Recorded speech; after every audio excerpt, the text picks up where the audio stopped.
আইদা দেখিছেন আমি কোনটা আছি ডাইরেক্ট আমার শ্বাসের ভিতর। এবং ভলু কাকুর পক্ষ থেকে সবাইকে জানাই অসংখ্য ধন্যবাদ এবং ভালোবাসা। এই হলো আমার পিপার গাছ। আজ 3-4 বছর হচ্ছে, এখনো আছেই। ওই টুটিত তো পিপা ধরিছেই, টুটিত তোমাকে দেখাছি, টুটিত পিপা ধরিয়ে আছে। তো আর কথা কি, তো আমি শোয়া শোয়ার জন্য মাটি তৈরি করে লিছি, যে এরকম করে মাটি তৈরি করে লিছি। শোয়া লাগবে। তবে আর কথা কই, শোঁয়াশের মাটি তৈরি করার আগ দিয়ে কী করা লাগবে। এই যে ঘাস থাকে ভিয়ে, তাহলে ঘাস মারা ওষুধ, সেগুলো এলা ঘাস লয়, এলা ঘাস মারা ওষুধ দিলে তো আমও গেল ছালাও গেল, বোঝেন নে, তখন তো সব শেষ।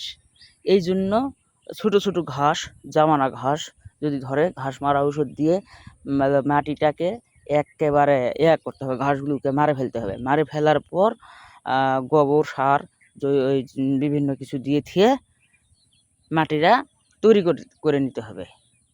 তৈরি করার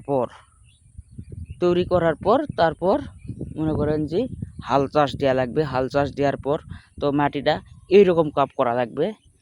তো এইরকম কাপ করলে কাপের একটা সুবিধা আছে, যে এইরকম লাইন বাই লাইন যদি থাকে, তাহলে যদি আকাশে বৃষ্টি হয়, পানিও হয়, তাহলে কোনো সমস্যা নাই। পানিটা ছলাৎ করে গড়ে নিচে পড়বে, বুঝতে পারছেন? টুকুস করে পরে নিচে যাবে। আর এদিকে সাথে সাথে বিচি দেওয়ার দরকার নাই।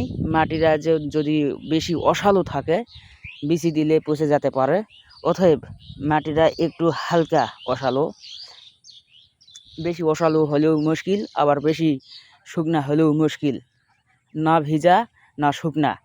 তো ওই রকম মাটির কোয়ালিটি করে নিয়ে তারপর বিচি দেওয়া লাগবে। এক মুড়া থেকে বিচি দেওয়ার পর আগড়া লাগবে। আগড়া বলতে সময় দেওয়া লাগবে।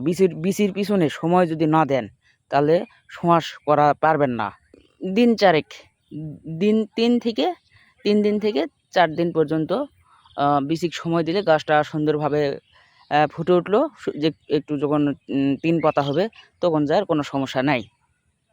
এর আগ দিয়ে হলো কি, বিচিক সময় যদি না দেন, তাহলে যে প্রকৃতি টুকলে এটা খোসা পড়ে গেল, আর দেওয়া পারলেন না, আফসোস।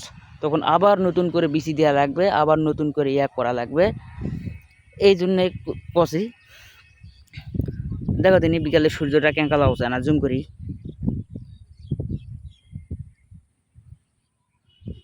আমার মোবাইলের ক্যামেরা অত ভালো লয়। এই যে এই পর্যন্ত জুম, কেঙ্কা লাগছে কই দিনই। তে কথা হলো যে এই হলো উপকারিতা শোঁয়াশের। শোঁয়াশ হওয়ার আগ মুহূর্তে কী করা লাগবে সব আমি কয়ে দেন। এটা হলো আমার পোল্লার ভি। পোল্লা ছ্যাঁকা করে নেকো, পোল্লাও তো হয়নি। যে পোল্লার দাম, অনেকের পোল্লা মরে গেছে, পোল্লা ভিউত হচ্ছে না। তো আল্লাহ করে আমার টিকে আছে, দোয়া করো ভলু কাকুর পোল্লা যেন ভালো হয় এবং শোঁয়াশও যেন ভালো হয়।